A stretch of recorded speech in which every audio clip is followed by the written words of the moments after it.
Hello everyone, শুভ রাখি পূর্ণিমা। রাখির দিন সকাল সকাল স্নান সেরে আমি আগে গোপুকে আর হনুমানজিকে রাখি পরাই, আর তাদের কাছে এক ঝুড়ি ডিমান্ড নিয়ে বসি। হিন্দু ধর্মাবলম্বীদের কাছে রাখি বন্ধন একটি গুরুত্বপূর্ণ উৎসব। এই উৎসবের সাথে বাংলা ও বাঙালির সংস্কৃতি জড়িত।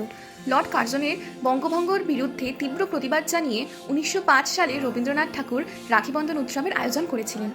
এই রাখিবন্ধন উৎসবের মধ্যে দিয়ে তিনি হিন্দু মুসলিমের মৈত্রীকে আরও দৃঢ় করতে চেয়েছিলেন। পরবর্তীকালে এই উৎসব ভাই বোনের সম্পর্ককে উদযাপন করার মাধ্যমে পালিত হয়।